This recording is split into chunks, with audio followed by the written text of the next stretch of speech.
Aymeric Caron, bonjour. Bonjour Hervé Kempf. En septembre, vous avez publié une tribune dans laquelle vous disiez, en gros, vous écriviez « Le Front républicain, pour moi, c'est fini ». Est-ce que vous pouvez expliquer cette position surprenante? Elle est a priori surprenante puisque je suis un adversaire de l'extrême droite depuis mon adolescence. Moi, j'ai été élevé dans les années « Touche pas à mon pote », j'ai vu la montée du Front National, de Jean-Marie Le Pen, et je l'ai vécu comme quelque chose d'absolument terrifiant lorsque j'avais 10, 12, 13, 14 ans, et que je voyais ses premières apparitions à la télévision, que je comprenais les liens qu'il avait avec, effectivement, le fascisme, avec les choses les plus horribles, le racisme, la xénophobie, la violence, bref. J'ai donc été toute ma vie un militant forcené contre les idées d'extrême droite. Et c'est vrai que... Et donc évidemment, j'ai fait le Front républicain chaque fois qu'on me l'a demandé, ou en tout cas que les circonstances me le demandaient. Et j'ai trouvé aussi que c'était une très bonne nouvelle qu'il puisse exister de manière très solide du côté de la gauche, de manière un petit peu moins solide du côté de la droite lors de ces dernières élections législatives. C'était rassurant. En ce qui me concerne, surtout après 2 années à l'Assemblée où il m'avait semblé que la Macronie donnait des signes d'essoufflement pour le moins quant à sa volonté de lutter contre l'extrême droite, de s'en séparer, puisqu'au contraire on n'avait vu que des rapprochements. Donc tout à coup, même si c'était un petit peu du bout des lèvres qui reconnaissent la nécessité et l'utilité du Front républicain, ça me semblait rassurant. Du Front républicain, donc du désistement au 2e tour des élections législatives, pour le candidat non RN, même s'il est de droite quand on est de gauche ou de gauche quand on est de droite. Oui, le Front républicain, c'est ça. Le concept, c'est de dire, peu importe si en face de vous, vous avez un adversaire politique, quelqu'un dont vous détestez le programme économique, dont vous avez combattu dans l'hémicycle ou ailleurs les idées, à partir du moment où il n'est pas Front National ou Rassemblement National et qu'il est opposé à un candidat du Front National ou du Rassemblement National, vous allez privilégier son élection.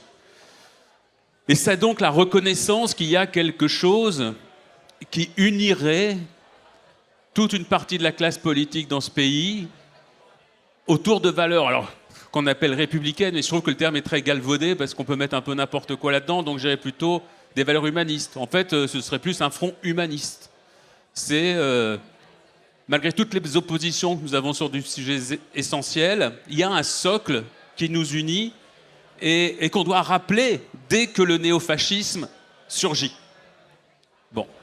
Donc ça m'est toujours apparu comme quelque chose de normal. Et puis c'est vrai que les événements des dernières semaines m'ont amené à considérer que le Front républicain, avec les partenaires de la droite que nous connaissons aujourd'hui, c'est donc les macronistes et les LR, peut-être qu'un jour ce personnel changera, qu'il se renouvellera, et que dans ce cas ma réflexion évoluera à nouveau, mais que ceux-là, ceux qui ont trahi le vote des législatives, qui ont trahi leurs promesses du Front républicain en réalité. Parce que le Front républicain, il n'était pas censé s'arrêter au soir du second tour. Le Front républicain, il a des implications.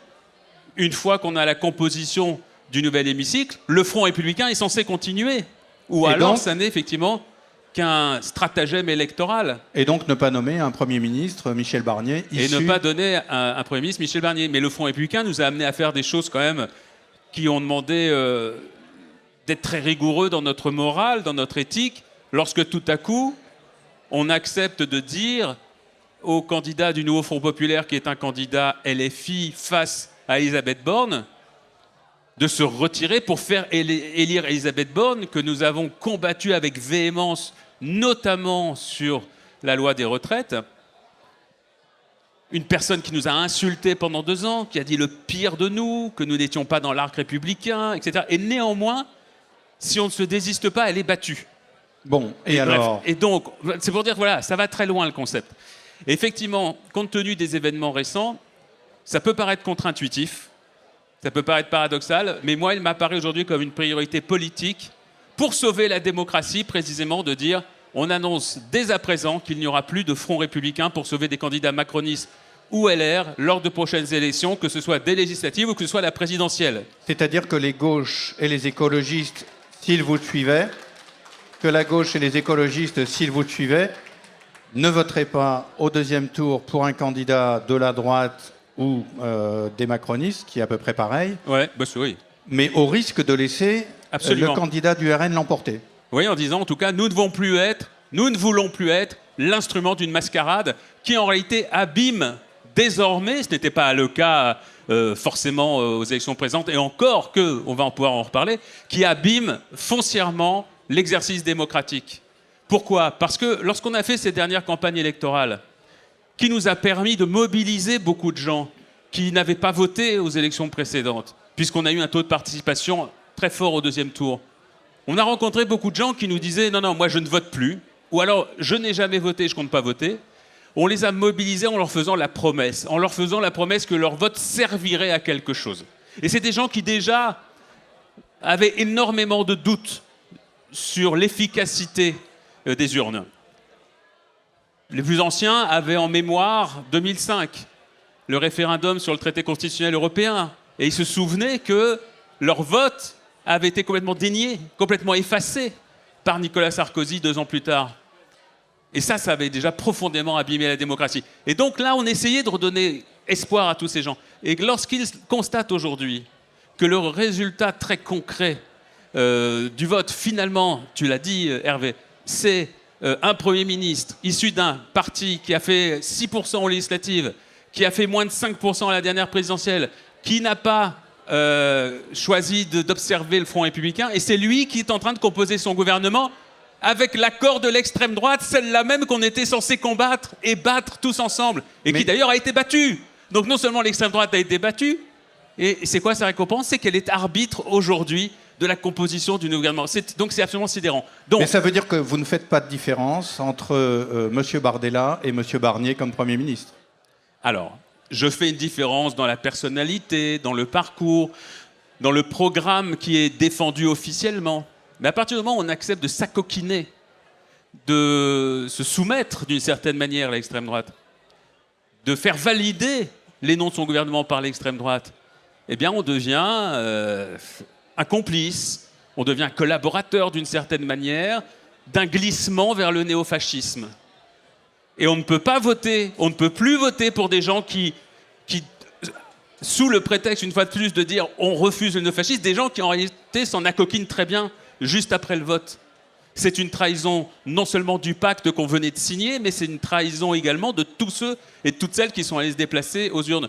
Je ne dis pas qu'ils sont identiques, Barnier et Bardella, ils ne sont pas identiques, mais leur pacte en fait des alliés qui désormais fusionnent d'une certaine manière leurs agendas politiques. Vous n'avez pas l'espoir qu'un gouvernement Barnier dont la fragilité va apparaître assez rapidement très grande et va créer une instabilité politique qui permettrait éventuellement à la gauche et aux écologistes unis de jouer une partition progressiste, c'est quand même différent de si Johan Bardella avait été élu Premier ministre avec une majorité importante à l'Assemblée nationale. Oui. Honnêtement, le fait que l'extrême droite arrive au pouvoir, ça me terrorise. C'est quelque chose que... C'est un cauchemar, c'est mon cauchemar d'adolescent qui se réaliserait. Mais nous sommes des responsables politiques. On doit donc aller au-delà de ces peurs personnelles. On doit réfléchir de manière collective par rapport au bien-être collectif. Si je dois combattre un adversaire, je préfère aujourd'hui combattre l'original, l'extrême droite originale, plutôt que l'ersatz, c'est-à-dire des gens qui se présentent comme des républicains, puis qui en réalité valident leur politique dans les textes de loi qui nous font signer, et puis qui maintenant s'allient avec eux. Et je vais vous dire, il y a quand même quelque chose qui me gêne terriblement dans l'acceptation de Michel Barnier, l'acceptation de sa nomination, et puis dans celle qui va advenir d'un certain nombre de ministres, c'est le simple fait qu'ils considèrent qu'il n'y a pas de gêne pour eux d'accepter de gouverner. Ils savent qu'ils sont ultra minoritaires dans le pays, ils savent qu'ils ne représentent pas plus de 5% des électeurs, et pourtant, ils sont là, on les voit dans les télévisions, je vois M. Wauquiez, je vois les autres, en train de se répartir les postes, alors qu'ils ne représentent rien. Et en cela, ce ne sont pas des démocrates. Et donc, effectivement, je fais de moins en moins de nuances, puisque la question quand on vote dans un front républicain, c'est bien évidemment de sauver la démocratie, sauver nos valeurs républicaines, mais justement, il piétine la démocratie en prenant le pouvoir de cette manière-là, en ayant zéro légitimité démocratique. Est-ce que c'était le moment de prendre cette position ? Pourquoi l'avoir prise à ce moment-là? Je le fais maintenant pour plusieurs raisons. D'abord parce que ce qui est en train de se passer, qui est un hold-up démocratique, qui fait qu'aujourd'hui, nous ne sommes plus une démocratie pleine, même si nous ne l'avons jamais été totalement, mais aujourd'hui, de manière très claire, Macron a choisi l'autocratie. Et je n'hésite pas même à dire que nous entrons désormais dans une dictature feutrée. Je dis à dessein feutrée, puisque je ne compare pas ce qui se passe chez nous à ce qui peut se passer dans des dictatures qui ont été historiquement revendiquées et identifiées comme telles. On est dans une période où nous sommes tous encore parfaitement conscients de ce qui est en train de se passer. Et j'ai remarqué qu'il y a quand même une tendance à l'oubli dans l'électorat. On oublie que telle personne a été condamnée 5 fois, puis on lui accorde à nouveau sa confiance. On oublie qu'il y a eu un scandale démocratique il y a 6 mois, il y a 1 an, 2 ans. On oublie, puis finalement, on fait un vote qui ne correspond pas forcément à ce qu'il devrait être. Et donc, c'est maintenant, au moment où c'est très frais, au moment où la violence politique est en train d'éclater devant nous, qu'on doit poser ça comme une règle très forte. En disant, je vous le dis maintenant, vous savez très bien pourquoi je vous le dis, et dans 1 an, je n'aurai pas changé d'avis. Puisqu'il y aura toujours des arguments qui pourront surgir pour dire « oui, mais quand même, nous, on n'est quand même pas aussi terrible que... » etc. Non, ça ne vaudra pas. Et c'est une manière aussi de dire aux macronistes et à la droite plus classique, de leur dire « vous qui avez compté sur ce stratagème pour rester au pouvoir, très honnêtement, la gauche l'a fait aussi à une époque. Mais là c'est de dire « on vous prévient tout de suite, laissez tomber, ça n'arrivera plus. » Et je pense que on constate que la droite macroniste, que moi je considère comme la droite libérale dure, je ne la considère pas du tout comme un centre, c'est complètement faux. Donc en tout cas, puis de toute façon macroniste LR, en réalité c'est kiff-kiff. Bon bref, donc toute cette droite libérale, aujourd'hui, est écrabouillée dans le pays. Et qu'elle ne survit, elle ne peut survivre que justement grâce à des moments politiques comme ceux-ci, qui sont des moments de trahison démocratique. Comment est-ce que votre position... Et que donc, je pense qu'il faut que nous créions les conditions pour que l'affrontement dans les urnes soit désormais entre l'extrême droite et les démocrates, c'est-à-dire le camp de la gauche et de l'écologie. Comment cette prise de position a-t-elle été reçue parmi vos camarades de LFI et parmi le Parti socialiste et les écologistes? Je n'ai eu aucun écho. Personne ne m'a envoyé de message pour le commenter. J'ai vu sur Twitter la réaction d'un élu local de Génération, donc le mouvement qui doit être d'ailleurs ici, j'imagine, qui siège à l'Assemblée dans le groupe des écologistes, le mouvement de Benoît Hamon, et qui était très très critique, qui dit « ça y est, Caron a basculé à l'extrême droite ». Donc on était dans la caricature, totalement pas une caricature, c'est carrément le contresens complet de ma démarche, puisque l'idée c'est précisément d'essayer de sauver la démocratie pendant qu'elle peut l'être, pour que les gens ne désertent pas les urnes. C'est-à-dire que votre hypothèse, c'est que quand la dissolution arriverait, d'ici 1 an... Pardon ? Votre hypothèse, c'est que quand la dissolution de l'Assemblée nationale arriverait d'ici 1 an, moins d'1 an maintenant, et qu'on serait toujours au scrutin majoritaire, le fait d'afficher dès le début qu'il n'y aurait pas de front républicain, c'est-à-dire de désistement pour un candidat de droite face au RN, renforcerait la gauche et serait entendu par les électrices et les électeurs pour dire « ok, on vote du premier coup pour LFI, le Parti socialiste, les écologistes et pourquoi pas le Parti communiste ». Ça peut être une des conséquences, mais sachant que dans ma démarche, je ne fais pas un calcul électoraliste. Je fais vraiment un calcul moral. Et je m'interroge sur les moyens, une fois de plus, de sauver les piliers de notre démocratie. Et j'en suis arrivé, une fois de plus, à la conclusion que le Front républicain, lorsqu'il produit le résultat qu'il produit, dégoûte les gens du vote, détourne les gens des urnes, dégoûte les gens de l'exercice démocratique. Donc c'est rassurer les gens en leur disant non, cette fois-ci on va faire les choses dans cet ordre-là, ça va se passer comme ça, et il en sortira ce qu'il doit en sortir. Maintenant attention, je dis, si vous êtes un électeur de la gauche et de l'écologie, n'allez plus voter pour un parti qui vous dégoûte, juste pour éviter le Rassemblement national, puisque vous aurez les idées du Rassemblement national à la fin tout de même. En revanche, des gens qui ont pour habitude de voter pour les partis macronistes ou pour LR, eux, auront rendez-vous avec leur conscience. Rien ne les empêchera, eux, à un deuxième tour qui opposerait un candidat RN à un candidat du Nouveau Front Populaire, de dire « moi, je le fais dans ma tête, mon Front républicain ». Parce que nous n'avons pas trahi. Nous ne sommes pas compromis avec l'extrême droite. Et je sais que dans la droite classique, il y a des vrais républicains qui ne sont pas xénophobes, qui ne veulent pas de politique violente, qui veulent une préservation de la culture, de la diversité, etc. Ça existe.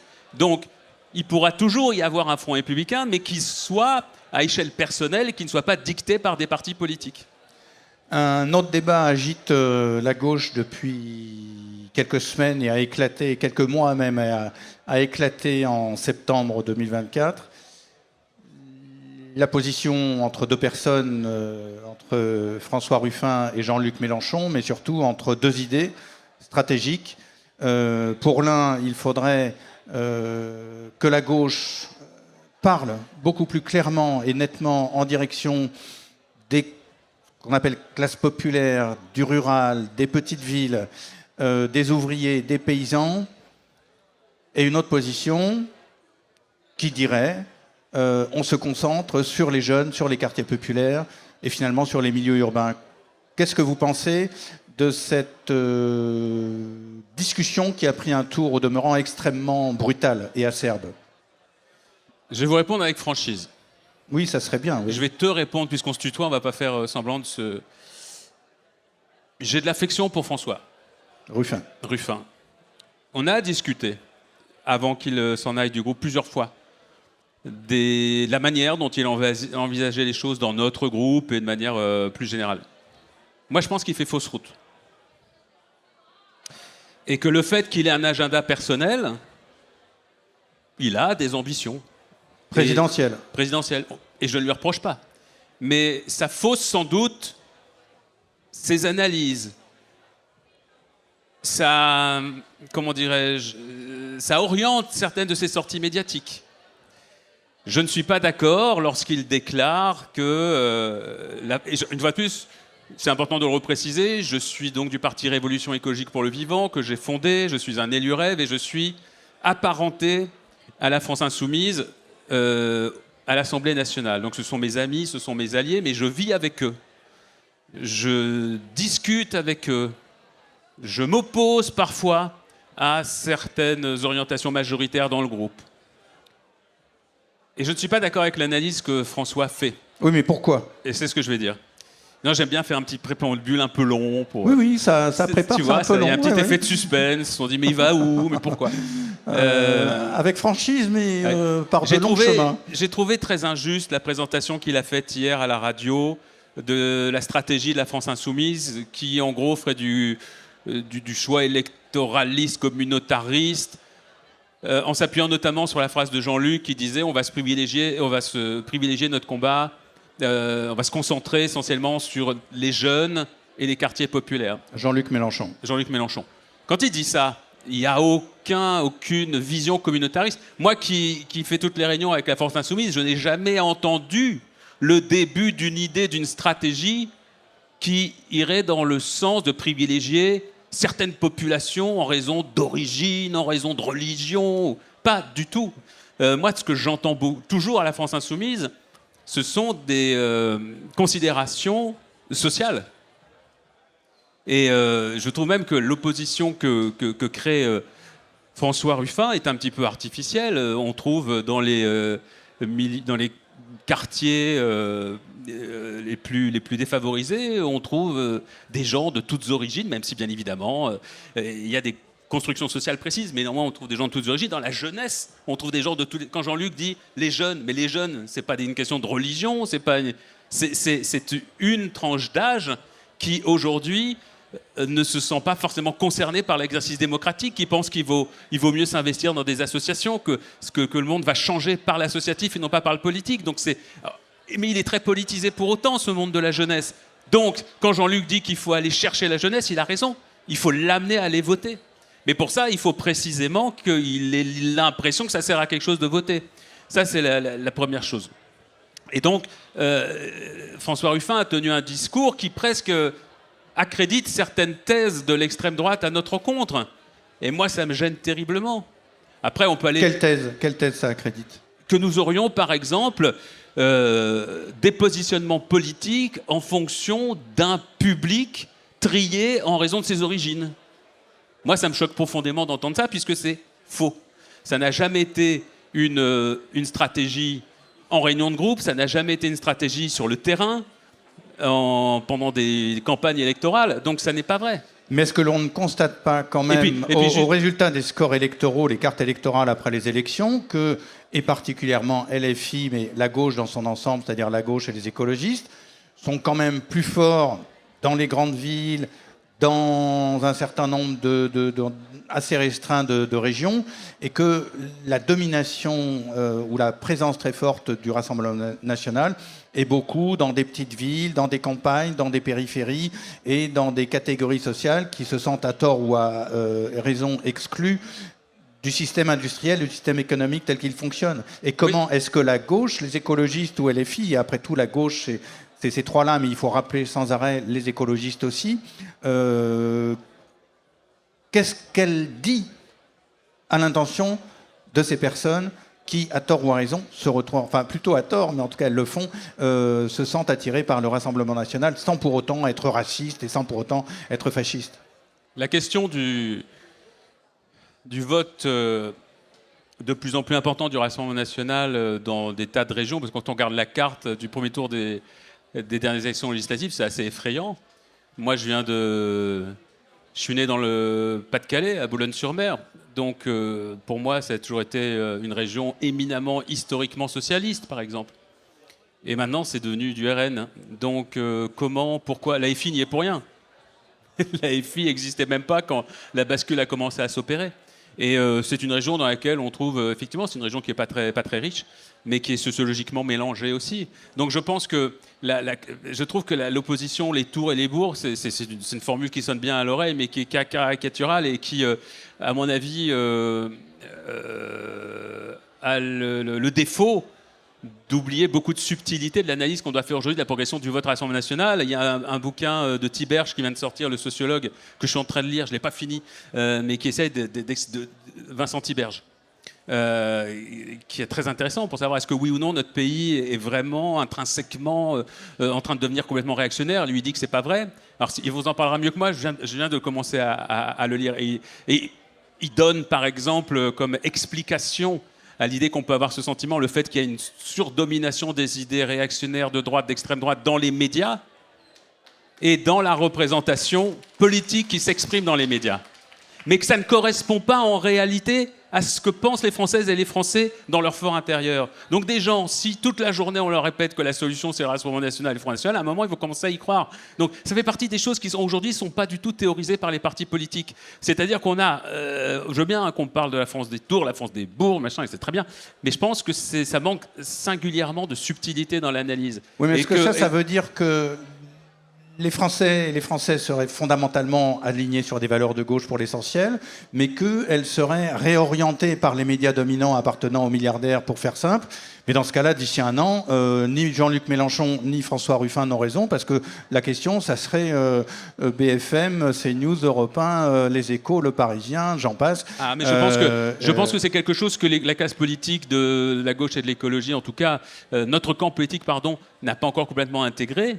Elle est vraiment à fond concentrée sur des explications sociologiques, alors que bien évidemment, je pense qu'aujourd'hui, la vie politique de notre pays est fabriquée en grande partie par les médias. Alors comment on fait politiquement, qui influence terriblement. Vous qui êtes ancien journaliste, et l'avez longtemps été, un bon journaliste, comment stratégiquement vous imaginez ça ? Puisque le problème à vous entendre, ça serait beaucoup plus les médias que ce qu'évoque François Ruffin. Je pense que je n'ai pas la solution, mais je pense qu'il faut trouver un moyen de réinvestir les médias, de les dénoncer. C'est-à-dire que moi, j'adore, quand je vais dans les médias, j'adore leur dire « Mais pourquoi vous faites ça ? Et pourquoi vous faites ci ?» Et ça, vous avez remarqué que... Alors souvent, l'autre jour, j'étais sur BFM, et on me fait parler après Robert Ménard. Robert Ménard. Et alors... on me dit, oui, alors qu'est-ce que vous pensez de ce que vient de dire Robert Ménard ? Je dis, mais déjà, pourquoi je devrais répondre à ce que dit Robert Ménard ? Et pourquoi il est toujours sur votre chaîne, Robert Ménard ? Alors, on me dit, mais il est là parce que... non, je dis, il est là pourquoi ? On parle des législatives, on parle de la composition d'un futur gouvernement. Lui, il est là en tant que maire de Béziers.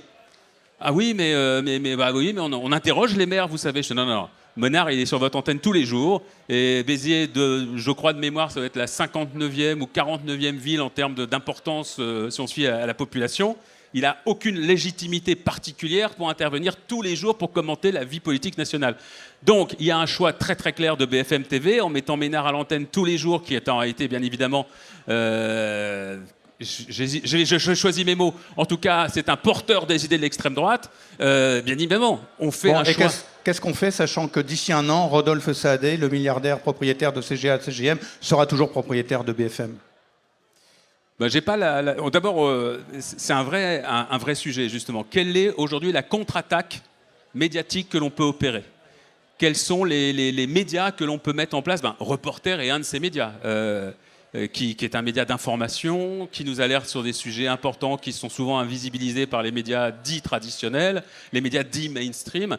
Mais c'est des solutions comme Reporter, mais qui passent par des financements différents, par des financements de citoyens et citoyennes. Moi, j'aurais adoré j'ai été ulcéré par ce qu'a fait l'Arcom lorsqu'ils ont réétudié les fréquences des chaînes sur la TNT. CNews, je le dis vraiment très très clairement, n'aurait jamais dû voir sa fréquence confirmée par l'Arcom. C'est un scandale absolu, un scandale démocratique. Puisque c'est une chaîne d'extrême droite et qui ne répond pas à ses obligations conventionnelles, qui est prise en défaut chaque jour parce qu'elle diffuse des fausses informations. C'est pas juste parce qu'il y a des militants d'extrême droite sur les plateaux à longueur de journée, c'est parce qu'elle désinforme. Et donc, l'Arcom ne fait pas son rôle. Alors qu'est-ce qu'elle pouvait faire? Dire, ok, on laisse une chaîne d'extrême droite, ok, mais mettez dans ce cas-là au moins une chaîne qui assume aussi d'avoir un positionnement de gauche. Voilà. Donc il y a beaucoup de moyens de pression, mais c'est très très compliqué. On lutte contre un système qui est très très puissant. Pause. 1, 2, 3. 3, 4, 5. 1, 2, 3. Je ne sais pas pourquoi je compte d'ailleurs. C'est pour noter des marques pour le camarade Baptiste. On va redémarrer. Pardon. Ah si, il faut que j'appuie sur ce bouton aussi. Réinitialiser. 1, 2, 3. Aymeric Caron, on a parlé politique, on va parler d'un autre genre de politique dans lequel vous êtes beaucoup investi depuis longtemps et apparemment totalement différent, les animaux. Est-ce que, déjà simplement, vous pourriez nous définir ce que c'est que le spécisme et l'antispécisme? Alors effectivement, je défends les droits des animaux depuis un certain nombre d'années maintenant et j'ai fondé un parti qui est à la fois écologiste, d'écologie radicale, anticapitaliste, non violent, et donc qui assume aussi d'être un parti antispéciste.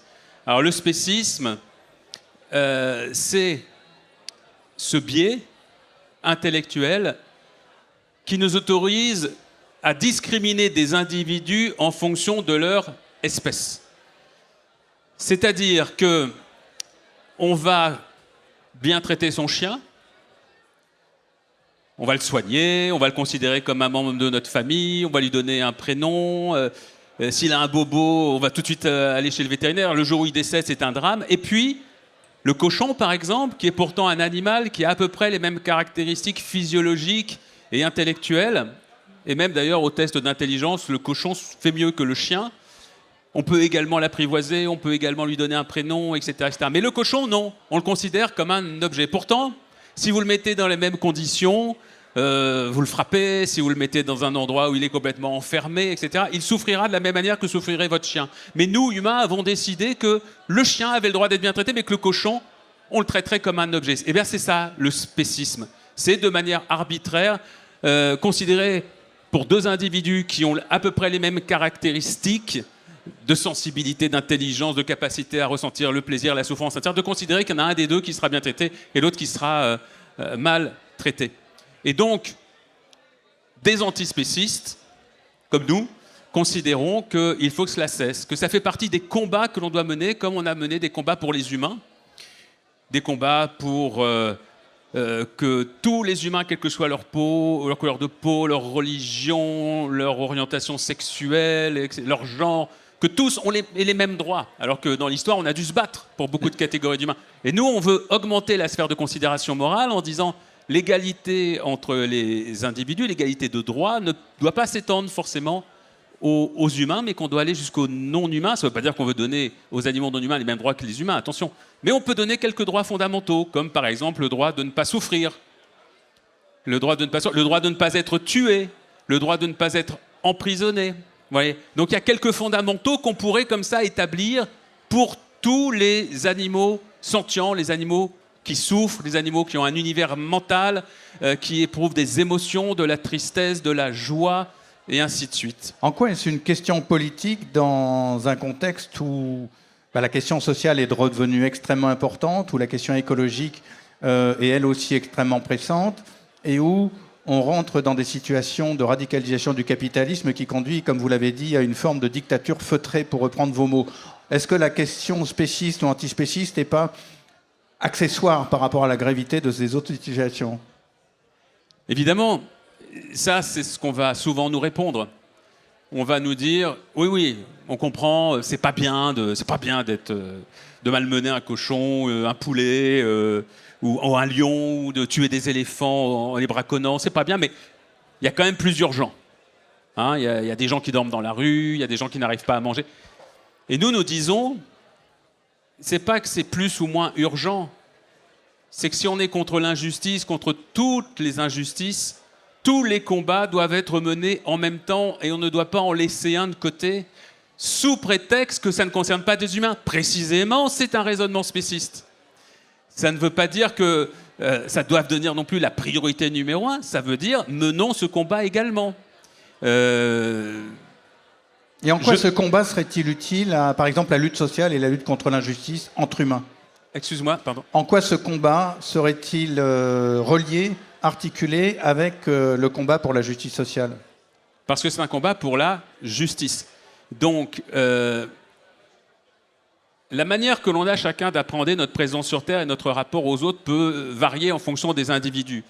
Mais souvent, le camp politique auquel nous appartenons, puisque si on est là aujourd'hui tous ensemble, c'est qu'on doit penser quand même pareil sur un certain nombre de sujets, et notamment sur le fait que nous refusons les injustices qui séparent les individus, nous sommes plutôt pour le partage des richesses, nous sommes pour la solidarité si l'un ou l'une d'entre nous se trouve dans la difficulté. Je pense que ça, c'est des fondamentaux sur lesquels on va s'accorder. Sans doute aussi que sur la question écologique, on aura aussi beaucoup de points d'accord sur le fait qu'il faut respecter la vie qui nous entoure. Là, après, on aura plusieurs manières de le faire et c'est là qu'il y aura des distinctions entre nous. Et nous, et c'est le propre des antispécistes, on n'arrête pas cette réflexion aux humains. Et quand on est motivé, habité par l'idée qu'il faut combattre les injustices où qu'elles se trouvent, vous êtes discriminé parce que vous êtes une femme, on ne l'accepte pas. Vous êtes discriminé parce que vous êtes homosexuel, on ne l'accepte pas. Vous êtes discriminé parce que vous n'êtes pas un humain, mais que néanmoins vous avez beaucoup de caractéristiques en commun avec les humains, on ne l'accepte pas non plus. Est-ce qu'il pourrait y avoir un antispécisme d'extrême droite ? J'ai pas vu encore. Il faudrait pour ça que les gens d'extrême droite aient une capacité assez développée à l'empathie. Et je ne suis pas persuadé que ce soit ce qui les caractérise le plus. Marine Le Pen s'est mise en scène avec son chien ou son chat, je ne sais pas. Oui, les pauvres. Sans aller au point Godwin. Les nazis et Hitler... mais non, mais ça, c'est une légende. C'est une légende. Non, mais allez-y, dites-le. Ah oui, ouais. mais je pense que c'est Luc Ferry, je crois, qui avait dû ressortir cette légende urbaine. Non, pas tout à fait. Hitler était végétarien et on trouve des écrits... non, mais tu sais, ça a été démonté par des historiens. Hitler n'était pas végétarien. Hitler mangeait de la viande. Il avait simplement des problèmes de santé et son médecin lui avait dit il faut que vous arrêtiez la charcuterie, tout ça. Et il n'avait aucune empathie particulière pour les animaux, Hitler. Ce qui a été raconté à un moment, c'est que les Allemands du Troisième Reich avaient fait passer les premières lois de protection des animaux, ce qui est aussi une fake news. Alors, il y a une crise agricole extrêmement importante et la crise de l'agriculture est très largement liée à une logique d'industrialisation de l'agriculture, d'expulsion finalement de la petite paysannerie au profit de grandes agro-industries. Or, cette petite paysannerie, qui est souvent dans des paysages de montagne et généralement en polyculture, avec un élevage relativement restreint. Est-ce qu'un antispéciste peut se dire, face à ça, on va discuter avec la Confédération paysanne, par exemple, et admettre que oui, on peut faire de l'élevage et donc tuer des animaux de temps en temps, parce que cette priorité aussi bien sociale que écologique par rapport au paysage, à la biodiversité des paysages est importante. Bien sûr qu'on discute, on peut discuter avec la Confédération paysanne. Nous sommes alliés à la REV avec la France Insoumise, qui n'est pas antispéciste.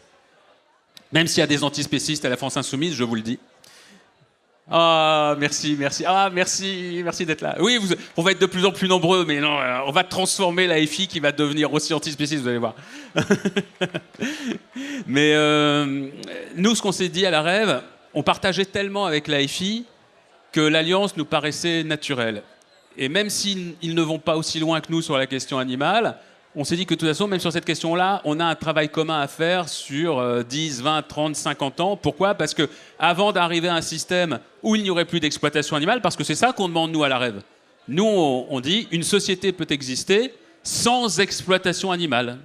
C'est-à-dire, il n'y a plus d'élevage, effectivement, il n'y a plus de zoo, il n'y a plus de chasse, il n'y a plus de pêche. Il y a des gens qui disent « Oh là là, mais c'est quoi cette société ?» Mais pour nous, c'est une société très heureuse. Une société où on respecte tellement les individus qu'on respecte même les individus non humains et on les laisse vivre tout simplement à partir du moment où ils ne nous importunent pas. Mais on se dit qu'avant d'arriver à cette société, on a un énorme travail à faire pour améliorer la chasse, l'améliorer au sens où on crée des week-ends sans chasse, des périodes de vacances pendant lesquelles il est interdit de chasser, bref, des périodes de transition tout simplement. Et ça se concerne aussi l'agriculture. Nous avons en commun avec la France Insoumise et avec des gens qui prônent une paysannerie vertueuse, de voir la suppression des élevages industriels. Et ça va déjà prendre quelques décennies. Donc bien sûr, toute cette étape qui consiste à dire on va faire un travail d'éducation aussi pour expliquer pourquoi on n'a pas besoin de manger de la viande autant qu'on le fait aujourd'hui, qu'on n'a pas besoin de manger de la viande pour être en bonne santé, et ainsi de suite. Voilà, là on a déjà, à mon avis, un demi-siècle de travail en commun. Et de faire une alliance avec les petits paysans ou les moyens paysans ? Bien sûr, on a ce travail. Et ensuite, nous, dans notre idéal, c'est une question éthique parce que notre écologie est éthique.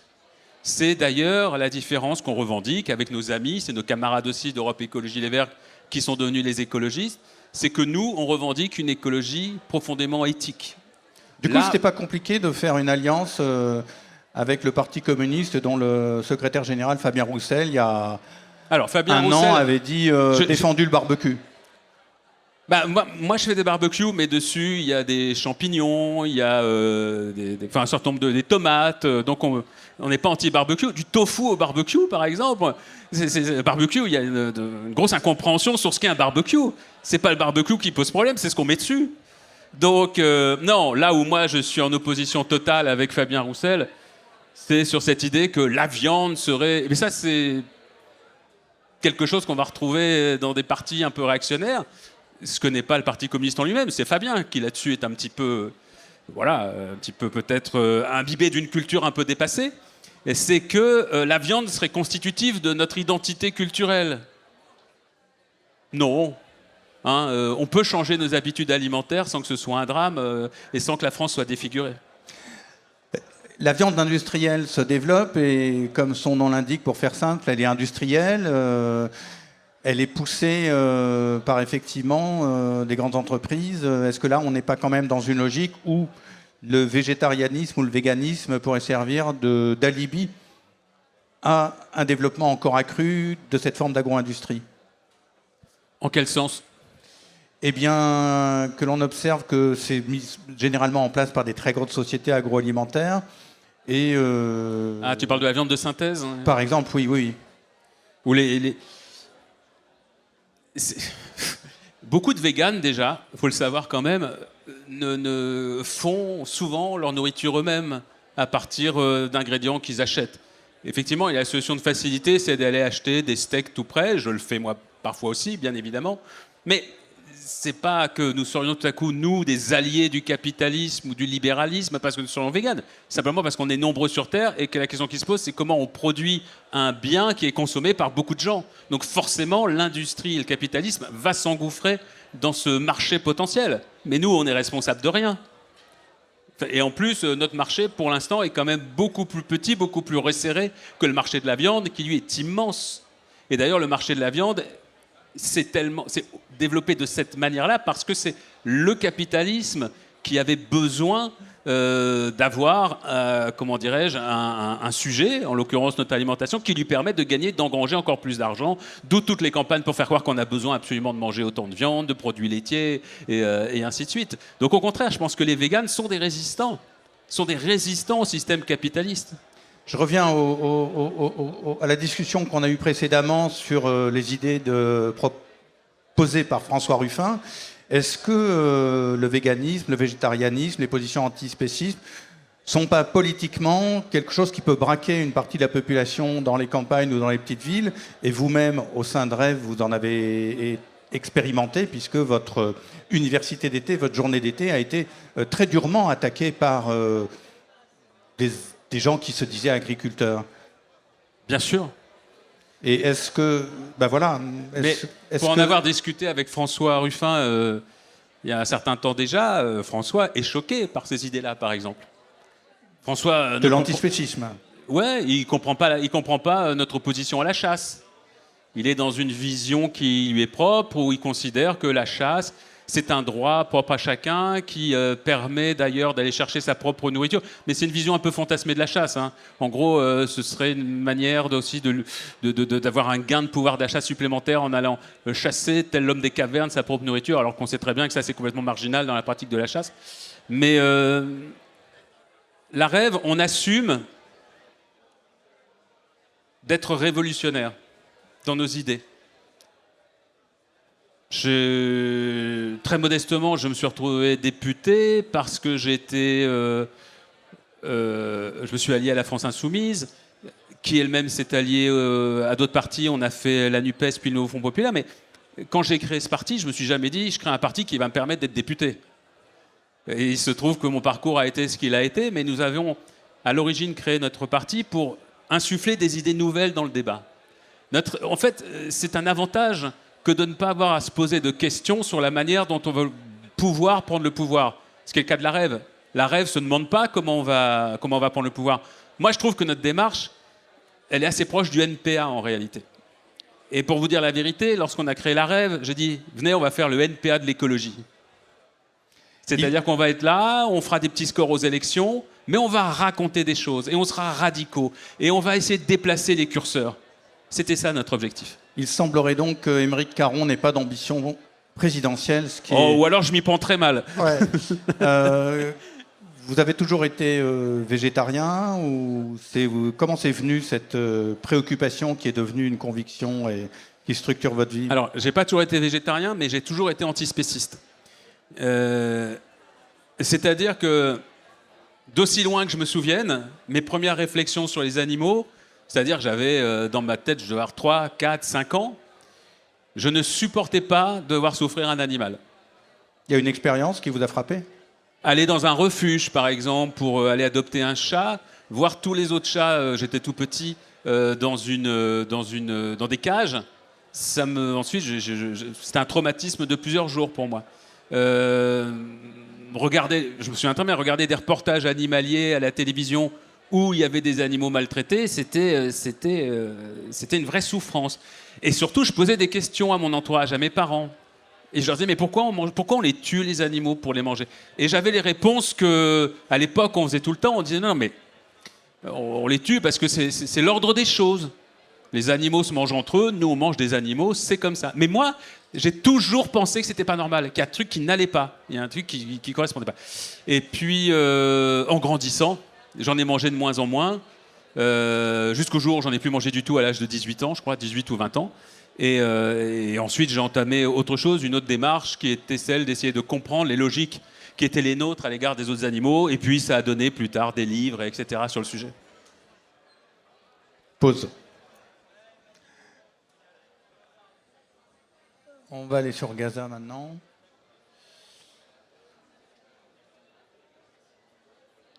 Aymeric Caron, député du 18e arrondissement de Paris, notamment, apparenté LFI, parti Rêve antispéciste.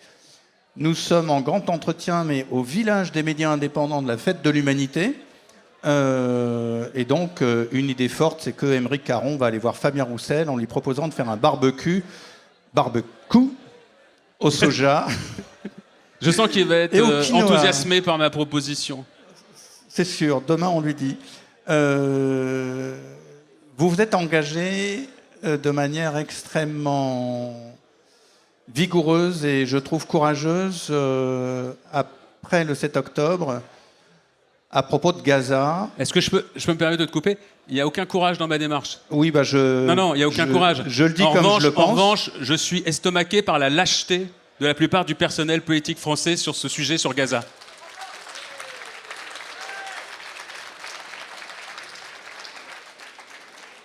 Donc c'est en public, merci.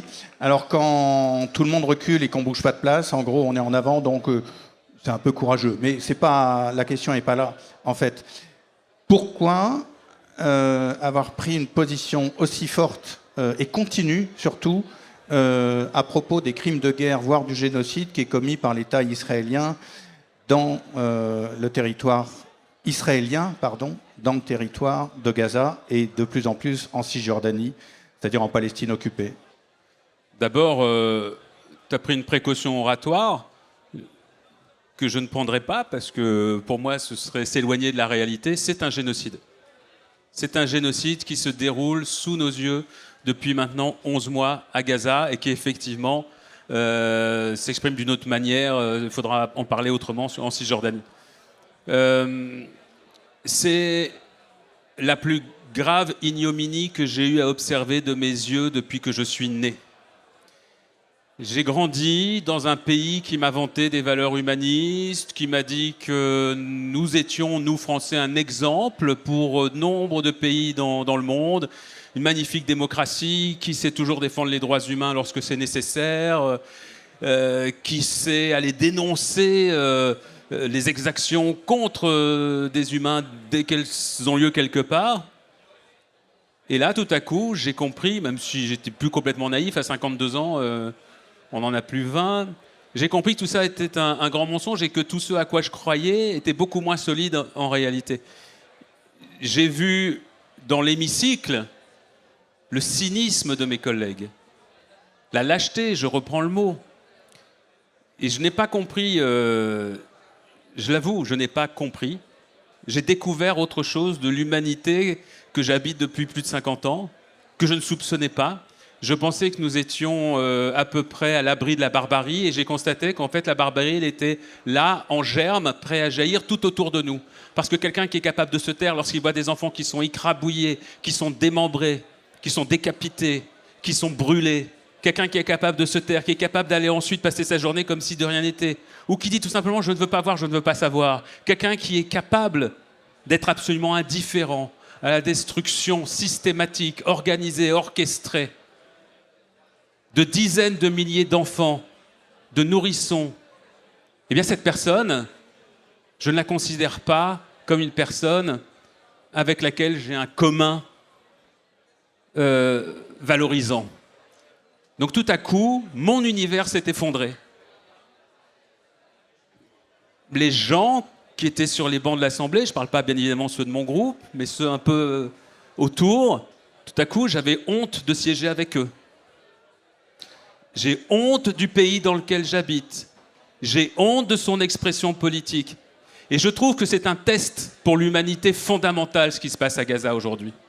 Que Gaza nous a séparés entre des gens qui ont une conscience, des gens qui croient en l'humanité et qui pensent que c'est la priorité absolue, celle qui, à la fin des fins, au-delà de toutes nos différences d'opinion, de goût, de culture, de modèles politiques qu'on imagine, eh bien, il y avait quelque chose, un commun qui nous réunissait tous, c'était ça. On ne tue pas un innocent, on ne tue pas un enfant. C'est inadmissible, c'est la barbarie pure. Et j'ai vu non seulement qu'il y avait une indifférence à ce qui se passait à Gaza, mais pire, qu'on m'a expliqué qu'on devait faire un tri dans les vies humaines et que certaines étaient dénoncées. La mort de certains humains et certains enfants étaient dénoncés à très juste titre. Je parle bien évidemment des victimes des atrocités du 7 octobre, qui nous ont tous effrayés et qui ont été dénoncés à juste titre. Et puis on nous expliquait que ce qui se passait à Gaza juste après, en revanche, ça n'avait pas d'importance. Donc, j'ai découvert que le racisme, qui est encore très présent en France, mais également dans d'autres pays, eh ben, il avait encore des effets très concrets. C'est-à-dire de considérer que la vie d'une personne, parce qu'elle est arabe, parce qu'elle est musulmane, finalement, vaut moins que la vie d'autres personnes. Parce que c'est aussi un problème de racisme, ce qui se passe à Gaza. À titre personnel, ma vie a changé depuis 10 mois. C'est pas que j'ai plus les mêmes priorités, c'est la continuité de tous mes combats. Tu sais, moi, j'étais reporter de guerre. J'étais journaliste, j'étais reporter de guerre, j'ai couvert des conflits. Et je m'étais toujours dit, pourquoi tu es reporter, tu vas faire des conflits, j'ai fait la guerre en Irak, par exemple. Et je disais, je ne comprends pas la barbarie humaine, je ne comprends pas ce qui va pousser un individu à tuer son voisin. Comme on l'a vu dans des tas de conflits, les conflits de l'ex-Yougoslavie, etc. Tout à coup, il y a des amis, des voisins, ils habitent la même rue, les enfants jouent ensemble, et tout à coup, en quelques semaines, ça bascule, et on va se retrouver avec un type qui va aller en tuer un autre. Bon, je ne comprenais pas ça. Et donc, c'est pour ça que pendant des années, je suis allé sur des terrains conflictuels pour essayer de comprendre tout ça. Ce qui se passe à Gaza, je ne l'ai jamais vu. Donc, l'indignation qui est la mienne, elle est la continuité aussi de quelque chose qui m'habite depuis longtemps. C'est toujours, je ne supporte pas la violence qui est faite à un individu innocent. Et si on se tait sur ce qui se passe à Gaza, on tue l'humanité. Donc c'est extrêmement important que nous soyons tous, nous qui sommes conscients de ce qui se passe, que nous soyons tous extrêmement mobilisés et audibles sur la question.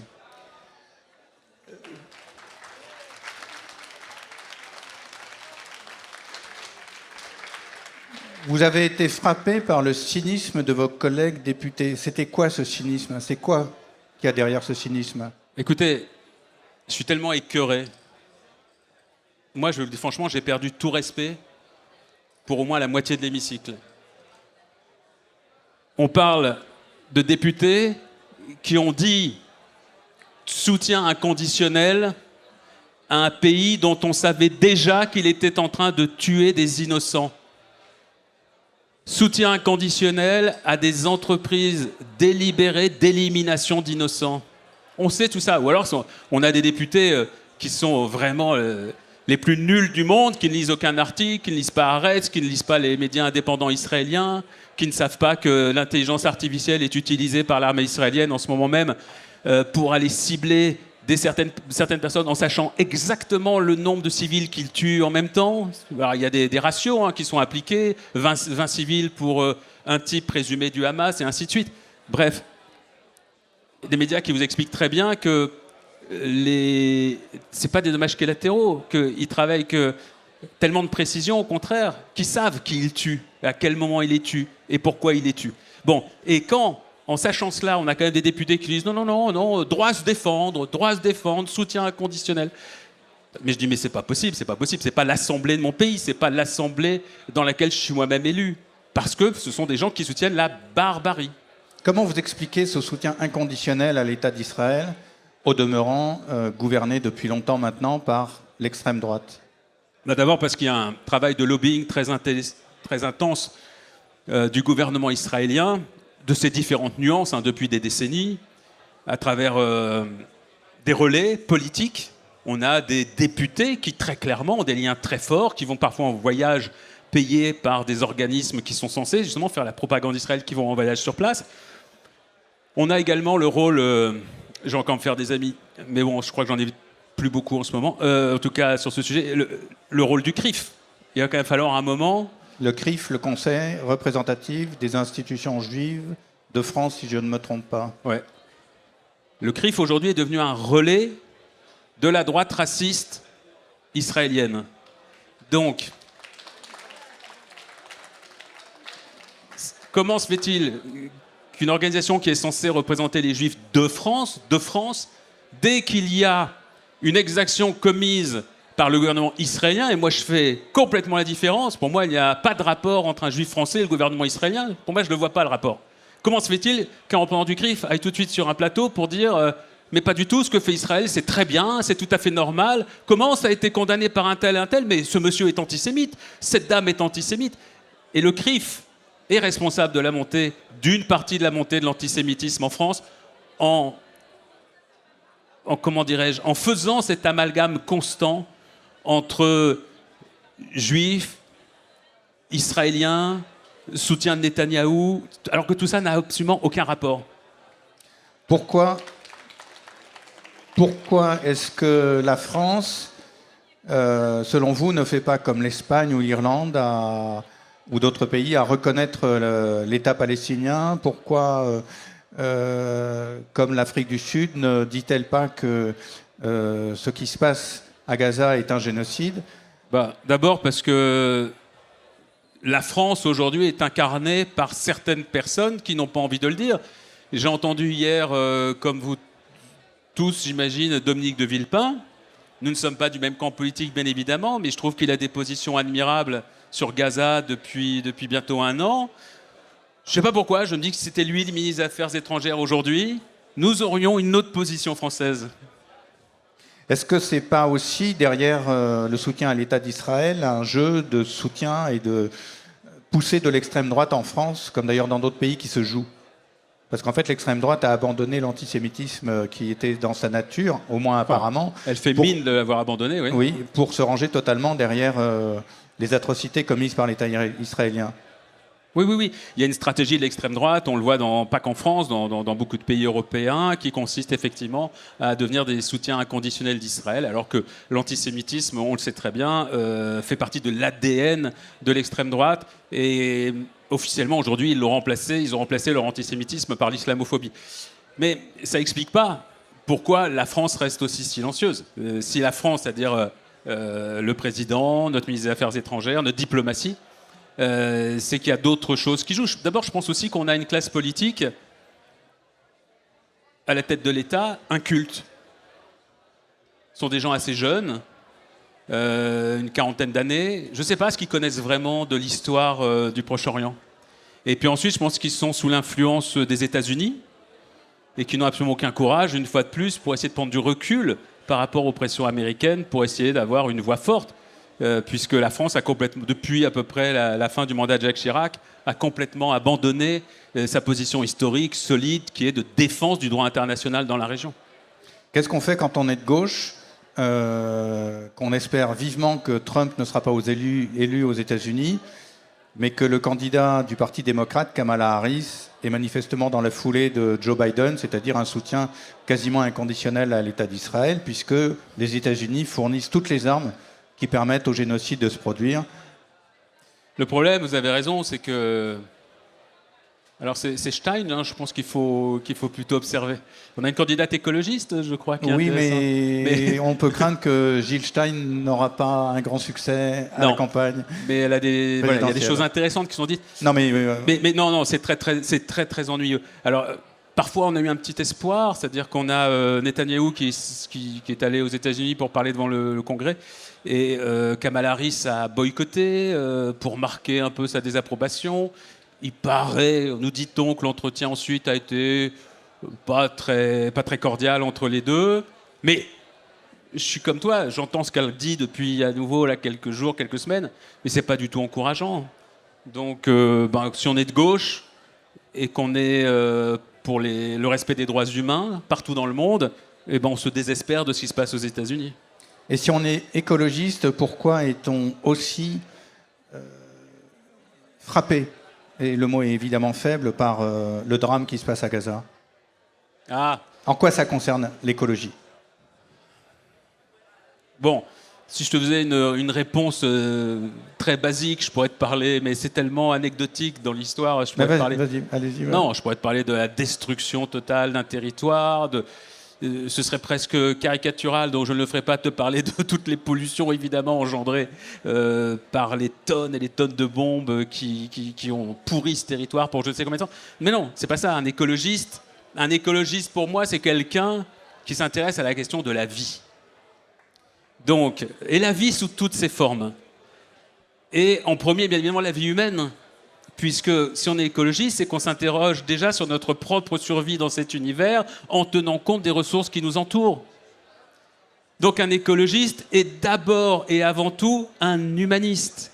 Et il ne peut pas rester indifférent à un être humain qui souffre. Ça n'est juste pas possible. Et c'est d'ailleurs, nous, ce qu'on essaye de faire à la Rêve, c'est de montrer la concomitance, la complémentarité de combats qui étaient un petit peu séparés jusqu'à présent, les droits de l'homme, le féminisme, les droits des animaux. On se dit, c'est quoi le lien? Nous, on essaye de faire une jonction entre tout ça. La cause écologiste ne peut être qu'une grande cause globale qui englobe tout ce qui fait que chaque individu sensible sur cette planète, humain ou, en ce qui nous concerne, non humain, puisse avoir le droit à vivre une existence décente. Et on doit se battre pour chaque être humain. Et le niveau, une fois de plus, d'injustice, de souffrance qui est constaté à Gaza est tel que tous les écologistes doivent être outrés, mobilisés. Des gens n'ont pas compris pourquoi, effectivement, moi, je parle de Gaza à peu près 10 fois par jour sur ma timeline. Pas toujours, mais souvent. Mais parce que ça m'obsède. Ceux qui sont des soutiens à Netanyahou m'ont fait tous les reproches possibles et imaginables, antisémites, etc. Et bien évidemment, ils me disent « Oui, vous êtes obsédés par Israël ». Alors je leur réponds « Non, non, je ne suis pas du tout obsédé par Israël, pas du tout. Par contre, je suis obsédé par Gaza. Je suis obsédé par les droits des Palestiniens. Je suis obsédé par la Cisjordanie. Je suis obsédé par les souffrances intolérables que subissent ces êtres humains qui sont aujourd'hui abandonnés par une énorme partie de la communauté internationale qui pourrait faire cesser le massacre demain, si elle le choisissait. Et ça m'obsède. Et je n'arrive pas à comprendre comment certains de mes congénères autorisent de telles choses. Aymeric Caron, merci. Et merci au Village des médias indépendants et de toutes celles et ceux qui étaient là pour vous écouter. Merci. Merci à toi.